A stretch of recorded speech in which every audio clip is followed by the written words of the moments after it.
Hey everyone, thanks for joining me today. It is your real estate market update. We are at the end of April.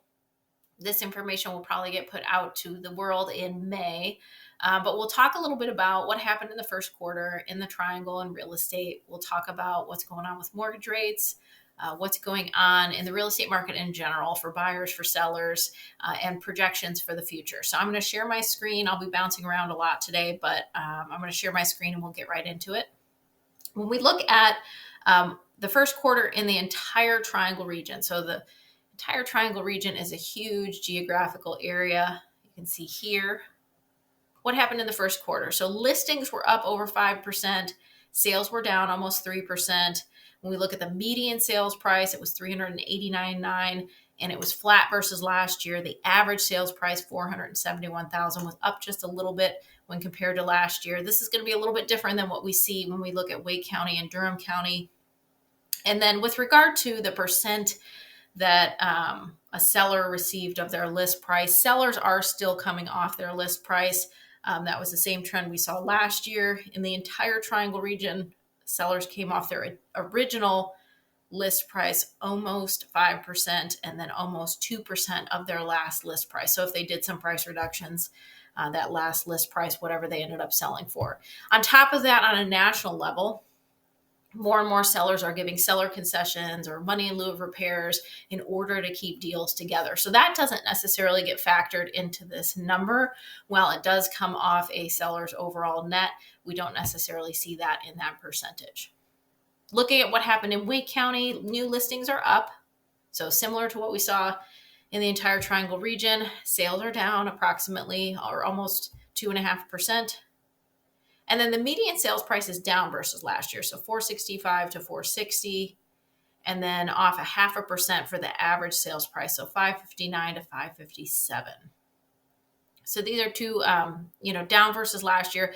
And that's what we're seeing on a national level as well, is that home price appreciation or home price growth is slowing down. And based on, and we'll get into this, but based on what is going on, in the world and in the economy and with rates and things like that, the National Association of Realtors has actually backed off its original forecast with regard to how many homes we're going to sell, and home price growth will probably be relatively flat this year, is the projection. So right now we're relatively flat versus last year on the average sales price, close to it, and then off about 1% on the median sales price. And this is Wake County. Wake County is a huge county here in the Triangle. There's about 1 million people that live in Wake County. Cities like Raleigh, Wake Forest, Fuquay Varina, Cary all fall into Wake County. Looking at Durham County, some of the similar trends, a big increase in new listings on the market. Closed sales were actually up versus last year, as opposed to being down, which we saw in both the entire Triangle region and in Wake County. And then the average sales price and median sales price are off versus last year. So median sales price down 6%, so a lot more than what we saw in Wake County and in the Triangle. And then the average sales price off about 2.5%. We saw that same trend where sellers were coming off their list price in Durham County, so almost 5%, and about on the original list price, almost 2% on the last list price. And I don't think I mentioned that for Wake County. They came off about 4%, the original list price, and almost 2% on the final list price. So we are going through a little bit of a market correction, more inventory, and less buyers. It's shifting a little bit to more of a more buyer-friendly market. There's more options for buyers today. There's more room to negotiate. That's why we're seeing an increase in things like seller concessions, for example. So that's what happened in the first quarter. Shifting over to rates. So rates are still volatile, but affordability has improved. I know there's a lot of doom and gloom in the news today, but we are seeing some short-term volatility, which you can see right here. And this is through March. We don't have the April data yet, but you can see what has happened. We were at a really good start. And it's funny because I saw it in my business. January was really good. February was really strong. And then March, when things started to change and rates started to go up, it slowed down a little bit. And then just in the last couple of weeks, I've seen things really pick up in the area, at least for me and my business. So, it'll be interesting to see what goes forward. According to Investopedia, as long as uncertainty remains, elevated rate swings may continue. But the good news is, if you're a buyer, it is an improvement from where we were in January of last year. Rates did dip below 6% for a while, so you can see what the savings per month was. I think that's why January and February were so good, because rates would periodically dip below 6%. So people took advantage of that. And where we are in April, and I think it's right around 6.5 right now. But yeah, it's still a savings versus where you were, obviously in the beginning of last year. And so according to Mortgage Daily News, rates are around 6.45%. Today, and we're at the end of April, and mortgage rates, as of Tuesday, rose to a 2-week high. So still a lot of volatility in the mortgage rates for right now. So inflation expectations, interest rates, they're not going to immediately return. So even if, we have all this stuff going on in the world right now, so even if things were going to end today, there's been such a disruption that, we're not going to immediately see things settle back down. So, that's according to Mortgage Daily News. Every major market has seen purchase payments improve. So we talked a little bit about that as well, which that's huge. I mean, to look at, to get, see the rates come down and have that monthly improvement in the monthly payment is significant. It opens it up for more buyers. So, while we didn't see a huge improvement, and now rates are around 6.45%, so you're not going to see as much of an improvement as you would have compared to January of last year. It is still a significant improvement, and it still opens up, it unlocks the door for more buyers to come into the marketplace. It's improved affordability, and that's really the biggest hurdle right now, is affordability. But seller activity is picking up just in time for spring. We're at the end of April here. Our spring market here in the Triangle, like we typically starts in March, it goes up in April, we peak in May, and then things start to kind of settle down, and showings will, go down from that point. But depending on what happens with rates, I mean, we could see a summer sales surge. I don't see rates changing much. The Feds today just announced that they're going to, stay on hold. They're not going to do any cuts. And the experts are projecting that there will be no more rate cuts this year. So, that's one of the things we'll talk about as well, is as a result of that, what does that mean for the real estate market? But new listings edge up nationally. So we saw in the entire Triangle MLS, Wake County, Durham County, new listings were up. That is great news for buyers. That means there are more options out there available for you. So nationally, new listings jumped 21.2%, a larger than typical seasonal surge. So that's great news. And that's according to Realtor.com. So the sellers are jumping back into the market in most regions. So across the U.S., and then you can see in the South and the West is where we're seeing the greatest gains. Buyer activity is also increasing. So these are monthly pending listing count. So you can see it's been trending up since January. It'll be interesting to see what April ends up with. April was kind of an interesting month. It was slower, at least for me, in the beginning of April, and then it really heated up at the end. For example, I had a listing on the market. It sat on the market for a while. All of a sudden, out of the blue, we didn't make any changes to price or anything like that. Out of the blue, in one day, 10 showings, and it went under contract. So, things could be shifting, and I think some of what it is buyers are seeing opportunities in the market today. And that's exactly what this market is. It's like, if you can swing it, it's a great opportunity to buy today, because there's more options. Yes, the rates are a little bit elevated, but you can refinance in the future. If you can swing it at the higher rates, there are some great opportunities out there today. There's some great, you can negotiate, you can take your time, you can look at a lot of homes. There's new construction options, but builders are getting more aggressive, offering incentives.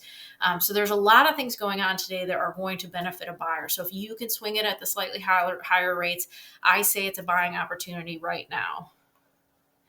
Buyers, let's see. So this is a quote from chief economist at Zillow. So buyers have more homes within reach. So some of the things we were just talking about. So they have more homes within reach to choose from. Lower rates are going to also encourage homeowners who have felt locked in to sell, as they may be able to better afford their next home. Because we do still have some of that rate lock effect where people are around 3% and they don't want to, or they can't give up that 3%.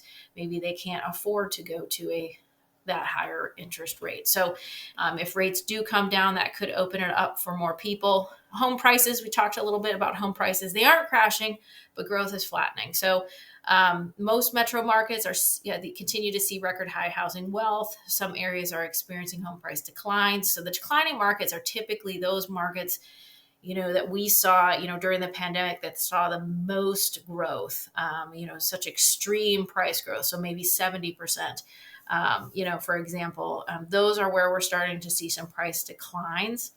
And then recent home construction is really increasing competition. We see that a ton here in the Triangle. I've experienced it personally, with listings. And I totally understand it. I've had some listings on the market, resale listings. You have a showing, and then the feedback is they bought new construction. And I totally get it, because you can, for not much more money or about the same money, get a brand new home. There's builders offering incentives. You might be able to get, a special rate through the builder, depending on the builder and what they're offering. So I have experienced this personally. So that is forcing some of the, communities that are resale in close proximity to new construction to, you need to rethink your pricing strategy. Because if for not much more money, or you can save money and get a new construction home, it's going to be tougher to sell. Regional markets are moving at different speeds. So talking about price here. So we're looking at, the blue is February 2025, and then either the green or the orange is February 2026. So you can see what has happened to the median single family home price by region. And you can see in the South, we're flat versus last year, basically. So similar to what we saw in the entire Triangle region, basically flat versus last year. There are pockets that are seeing some slight declines. The Midwest is up. Northeast is up overall. The U.S. is flat. The West has seen a decline. Home price growth is slowing, but the impact of price hikes over the past several years continues to affect affordability. So overpriced homes can linger longer on the market, diminishing seller power. So, and this is from 55 places. I talk to sellers about this all the time. It's so important to price right today because buyers have more options. So the home has to look good, be in great condition, marketed properly, but the most important thing is price right. And I told someone this recently, there is no magic marketing trick that is going to sell a home that is overpriced. You have to be priced right in today's market if you want to sell. And selling fast, and so many sellers will tell me, hey, I'm not in a hurry to sell, but statistics show the faster you sell, the more money you make. You get the highest return on investment when you sell fast. The longer you sit on the market, the less money you make. So if you price high and you start your price reductions, you're just going to ride that wave down and make less money overall. So it's best to price right. That's the number one strategy today. America has a chronic housing shortage. When mortgage rates dropped during the pandemic, we all remember this, and the buyers took advantage of those lower costs. They bought up all the homes and depleted supply and pushed prices to record highs. So this continues to linger today. So inventory is slowly improving, but volatile and expensive economy is keeping substantial growth at bay, and that's according to Redfin. And that is true. Even though, we see more inventory on the market, there's not been a huge change in home prices. We are seeing some corrections on list price, but we're not seeing a big crash in home prices. I am seeing, that in some cases, people who bought at the peak are selling for less today, but overall not seeing a huge drop in home prices. I follow Lauren Tune. He's amazing. So he has so much great information. He's so knowledgeable. I did mention this on another video. If you haven't heard, at the beginning of the year, his projection was that we were going to have a great year in real estate sales. We've come off of a couple years of sluggish sales, and his projection in 2026 is that we're going to see a 14% increase in home sales in 2026. All experts were projecting an increase. They just varied as to what percentage, and National Association of Realtors was the most aggressive. And just based on what has happened in the economy and with oil prices and things like that have impacted mortgage rates, they have now revised their projection. And so he's saying, the home slump of the past 3 years was just about to end. Mortgage rates had fallen below 6%, the lowest in 4 years. Affordability was the best it was in 4 years, right before the oil price shock. And so if oil prices retreat, then mortgage rates can again reach 6%. So if they don't, they're projecting, obviously, it's going to continue to be a challenging year, and we probably won't see much of an increase in real estate sales in 2026. If things continue, 60% of major housing markets are close to buyer's markets. So, with rates increasing, and slower sales and homes taking longer to sell, this is shifting it to a buyer's market. And then I mentioned earlier, the Feds are going to hold the interest rates steady. So that we're not going to see much of a change there. So, with that said, what I would say is, going into the summer, it really depends what happens with rates, what happens with oil prices, energy prices, things like that. Those things definitely influence mortgage rates. What the Fed does influences mortgage rates. So, as I mentioned earlier, if you're a buyer in today's market, there's more options available for you today. If you're considering new construction, there's a lot of options for you today, and builders are getting very aggressive. There's a lot of opportunities there. And if you look online, and I've mentioned this before, if you look online, you see homes for sale in new construction communities, but there are more homes available in the new construction communities. They don't list everything in the MLS, and then you have options, obviously, in resale communities as well. And so that's something to look at too. Regardless, I think if you're a buyer in today's market, it's a golden opportunity to purchase because you have more negotiating power than you have in the past. You have more options available to you. You could take your time. I see people go back to homes 2-3 times, ask a bunch of questions, and they go back again. And that's great. And I love that. People can take their time and they can be sure about what they're purchasing, and they can feel good about moving forward. And they run the numbers and they've thought things through. And so that always makes me feel good that people have that time. But you as a buyer today have more negotiating power than you have in the past. As a seller in today's market, you're going to have more competition than you have in the past. So you really have to spruce up the house. You have to declutter. You have to clean. You have to think about curb appeal. You have to hire the right agent, someone who's going to market and someone who's going to be honest with you about pricing strategy. And pricing today is a huge percentage of if your home is going to sell or not, or if it's going to sit on the market. So hopefully that information is helpful for you. If you have questions and you're getting into, like I said, we're at the end of April, we're going into May. If you're thinking about making a purchase or getting it into the buyer's market, going into the summer, don't hesitate to reach out. If you're a seller and you're considering or you're on the fence as to whether or not you want to sell, and if you think this is a good time or not a good time and you want to talk about it, don't hesitate to reach out. If you are looking for more videos like this, check out my YouTube channel. Welcome to Raleigh. There's more videos like this, information on communities, city tours, things like that. There's seller tips, buyer tips, and a lot of great information on there. I look forward to talking to you again soon, and I hope you have a great day.